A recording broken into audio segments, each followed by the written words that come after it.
Not your keys, not your coins, not your keys, not your coins. We have never had a system of property available to humans ever. And to just simply waste that, because somebody promises you maybe a 15% over Bitcoin's appreciation is absolutely insane. Look at what happened to Canadians during the truckers, right? Like people's bank accounts got frozen. And that's like the pinnacle of a stable, reasonable, middle of the ground kind of first world country. I mean, it was. But remember, like that's not Bitcoin. You don't have to ask permission. It's private and you can take it anywhere you want in the world in seconds. We are in the last few years of normal people having access to owning real UTXOs, real Bitcoin, and having enough Bitcoin to even put in a hardware wallet. You're going to be a second-class citizen. And I think it's a big waste. It is so simple. If you can drive, you can have a metal plate and a cold card.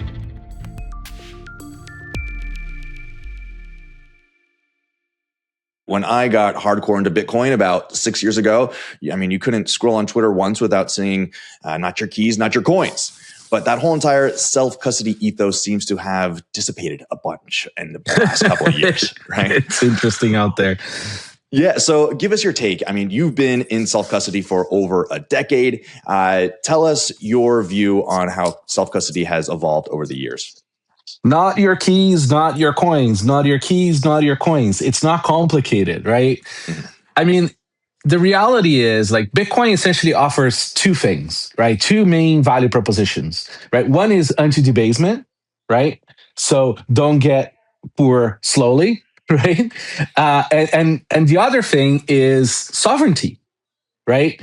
So I think what happened in this last cycle is, a lot of Bitcoiners decided to chase only, the multiples through the Bitcoin treasury companies, which were honestly not designed for the average person, right? Like those are great, investment instruments for entities that are not allowed to buy Bitcoin, right? Or for very sophisticated investors that want to play the markets, right? Like it's sophisticated gambling, right? That's what financial markets are.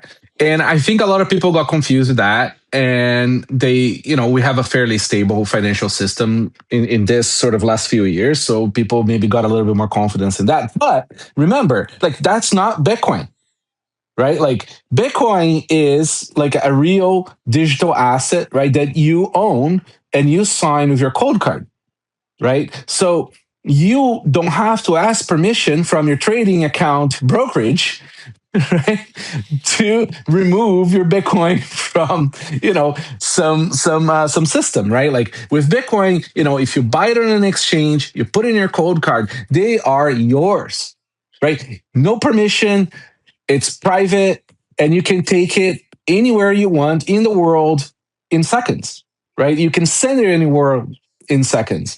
Like we have never had a system of property available to humans ever, right? And to just simply waste that, because somebody promises you, maybe a 15% over Bitcoin's like appreciation is absolutely insane, right? So, I get it. Some people need cash, some people need yield, they are after some of these financial products, but you cannot confuse the two. Real Bitcoin, it is very precious. We are in the last few years of normal people having access to owning like real UTXOs, real Bitcoin, and having enough Bitcoin to even put in a hardware wallet, right? In a few years, it's going to be so expensive per coin that you're just going to have shared UTXOs. You're going to be a second-class citizen. And I think it's a big waste. Yeah, and one thing I've learned in trying to do this whole entire Bitcoin education thing for the last couple of years is that it takes an extreme amount of responsibility to go and take self-custody of your Bitcoin, right? And the majority of the population honestly doesn't really have that. I mean, what is your take on responsibility, self-custody, and how many people are actually ready for that? I get a lot of trouble sometimes saying Bitcoin is not for everyone. Bitcoin is available to anyone. Right. And that's true for real gold as well. Right. That's true for most things that you decide to be your own bank. Right. Being your own bank, having sovereignty comes with a lot of responsibility. Right. But the reality is, like, when you do have the opportunity and you have this super easy to use tools and you have all this education, like, and you have the right timing, like, there is absolutely no excuse. There's no excuse to not have responsibility right now. I like to akin like Bitcoin self custody to driving, right? Like, do you want to depend on the bus and the subway? Like, look, during COVID, you need a QR for that, right? Like, listen, if most people are capable of putting their family in the car, which is the thing that, like, it's like top three killing things in the planet, right? So if you're willing to put your family in a car, put and going to a highway, driving with everybody else at like 100 kilometers an hour, 150 kilometers an hour, some places, you should be able to self custody a few $1,000s or more by yourself. It's not that hard. Like, do you start driving in the highway? Absolutely not, right? You started in the parking lot. So you buy a little bit of Bitcoin, you withdraw that little Bitcoin to a phone wallet, for example. You learn how to back up, you learn how to use it, and then you buy a hardware wallet, and then you buy more Bitcoin, right? Like, I made a little website called bitcoinsecurity.org. It just helps you sort of like with some basics and make some of the analogies about the car driving. And I think that, like, if you can drive a car and you understand the car value proposition, you should be able to understand Bitcoin's self-custody value proposition. And so there's the responsibility part, and that's natural, right? If you're a family man, you've got people to take care of, like, you should be willing to take responsibility over your family's financial future. But I think there's also sort of a paranoid aspect to it too, right? I mean, I've been labeled a conspiracy theorist, and I don't trust the banks, right? Like, I don't trust the powers that be. And that's why I am so gravitated towards Bitcoin. Whereas a lot of people in the West, they don't see it that way. They trust their bank and they think that everything's going to be fine forever. So that's why Bitcoin has a greater value prop to places in the world that have been through debasement and confiscation and whatnot in the past.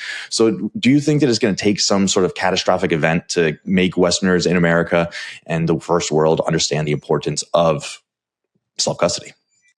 I think Americans specifically is interesting, right? Because Americans take already a lot of personal responsibility for a lot more things than other places in the world do, right? Like, you can pay for your own health care, you can have guns for your personal security.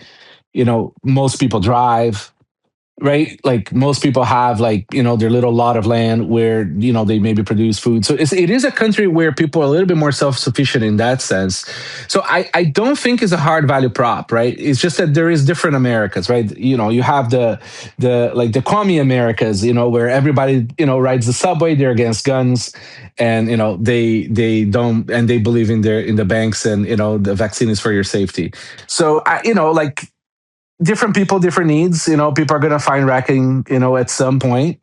And then you have other countries where you're not allowed to take personal responsibilities for a lot of things, right? So for people, it might be a bigger leap, right, to understand that. But Europe has seen more wars in their own, like, front yard, than pretty much any other place in the first world, right? So for them, it shouldn't be that hard to understand that banks fail, gold gets stolen, dudes knock on your door and then kidnap your family. It's kind of very obvious. It's all right there, right? I think it's it is not for everyone, but I think enough people see the value of this the same way they see the value of gold, the same way they see the value of cash. I don't think you need to be a conspiracy person to be into holding Bitcoin. Although, some people are going to get wrecked. I mean, look at what happened to Canadians during the truckers, right? Like, people's bank accounts got frozen. And that's like, the pinnacle of a stable, reasonable, middle of the ground kind of first world country. I mean, it was. Like, and then, like, all of a sudden, because you have the big flu, people's bank accounts get frozen because they donated $10 to a bunch of truckers that oppose the thing. Like, regardless of your politics, I mean, it's absolute insanity that you have a country, like a first world country like that, have bank accounts frozen, right? It goes to prove to you that it is possible. And it is likely that that will happen if there is another world event. And there's always going to be a black swan event in the world, right? It's just you hope that those black swans don't happen to you, right? Nobody wishes they have a earthquake in their house just to prove that their generators work. Yeah. Right? You test your generators. Yeah. So then let's talk about the ultimate setup. I've heard you say that you think that self-custody is widely solved. As long as you've got a metal plate, a cold card, and Sparrow wallet, you're pretty much set. You're set. That's it? Oh, absolutely. I mean, like, and it is so simple, right? I mean, like most people can have custody of a piece of metal, right? A flat sheet of metal that can fit in an envelope, right? Through their whole lives, just fine. Like, I mean, people do that. People do that with stock certificates. People do that with like little bars of gold. People do that with jewelry. People do that with nice watches. People do that with like some family heirloom, right? Like it's not complicated. Is it the optimal setup? Absolutely not. But like it is incredibly good, right? Like you have a metal backup that fire cannot, destroy. And then you have like a device that is very secure, right, capable of doing the operations for you, and then you can set some other sort of like spending limits on it or whatever, so that you're not at personal risk, right? And like and Bitcoin takes care of the rest, right? I mean, it really is simple. So like I think that the majority of the population, if you can drive, you can have a metal plate and a cold card. Like it really is like driving is much harder. So then let's talk about some of the common mistakes that people make when they set up their self-custody. I mean, one common one is that people usually keep the metal plate and the cold card in the same place. What are some other mistakes that people make? So I think a lot of the mistakes are sort of like over sort of emphasized on social media. Right? I feel like most people, I mean, we've been selling these devices and our competitors too for, like over a decade now, right? And honestly, like through support, we see that, the support does not reflect social media, right? Like we don't see people losing money, right? That's very uncommon. Because again, like people are capable of putting the seed plate, right, their metal plate, somewhere, and their device somewhere else, right? So you have the backup kind of like distributed from the other device. People are capable of maybe making a backup, so two plates. Maybe they put in a safe deposit box. Is that the best place? No, because police can get there, right? Accidentally see it. But you can put like maybe you can split the secret, right? Like there's many ways that you should research that. Like in a simple sort of pod is not the best way for me to give specific advice, but so mistakes people make, they don't make a backup. That's number one mistake. Like they go like, oh, I'm just gonna write it on a piece of paper, or not gonna write it right now. I'll do it later, and then they forget. Time passes. They run over their hardware wallet of a car. The thing's broken, and then shit out of luck, right? So mistake number one is don't make a backup. So make a backup. I think mistake number two that people make is not checking the address that they're sending to from the exchange to the device to make sure, because sometimes people have viruses on their laptops and things. So when they're sending crypto to an exchange, they don't check the address is correct. Maybe the browser is showing them a different address. So that's an important one to check. Third mistake, big one. People forget to withdraw from the exchanges. So they'll buy the cold card, they will set up their backup, and then they'll forget to withdraw. They just leave it there, right? So do that. Another important thing to do is always withdraw a little bit first, right? So send $50, test that you got the thing, test the backup works. So you wrote the seeds down right? And then withdraw everything. And I think that's pretty much it for like sort of common mistakes. Like, we just don't see people screwing up that much. I mean, we see in the crypto land, right, where people are a little bit more sort of degenerated. They tend to do things like, for example, people will DM them asking them for their seed. That happened a lot of Ledger because they do advertise to people who tend to not understand what they're doing, not understand what a seed is, for example. And they will give away their seeds on a DM, somebody pretending to be of Ledger, right? We've seen that happen. I think the main lesson is, you know, if you're going to take a responsibility, like do a little bit of learning, and double check that this is for you. Yeah, it definitely takes some studying, and it is quite terrifying that first time that you take self-custody, take the Bitcoin off the exchange and send it to your own address because you've never done it before, right? And what you guys create over at Coinkite, of course, is the Coldcard Q, and it's sort of like the Porsche of Bitcoin hardware wallets. And there's so many ways to use it. There must be so many tricks and little things that are capable on this device that I myself am not using yet. What are some of the hidden talents of the Coldcard Q that people should be aware of? Oh man, it's kind of like it feels like infinite these days. So we have this thing called spending policy. It's super powerful. It works with single sig or multi sig. But what's really cool is you can set that specific device to not be allowed to send more than a certain amount of coins, or not be allowed to send to any address that's not part of a whitelist, for example. So let's say you need to travel, right? And you have a Bitcoin back loan somewhere. And like you don't want to leave it with that company, but you also want to be able to like send the funds, right? So you could set up a cold card for that trip, right? That is fully hobbled. Like it cannot do anything else but to send a maximum amount of coins that you define to a specific address of that company. It cannot do anything else, right? And if you want to go extra paranoid to that, you don't even have to take the device with you. You can take just the backup of that device with you in a micro SD card, and then on destination, in a pinch, you can find a friend or buy a cold card, right? And get that done in case you need to. Super powerful. What else? We have password manager and secure notes. Like people are using this a lot because it is a very secure environment, much more secure than your normal password managers, right?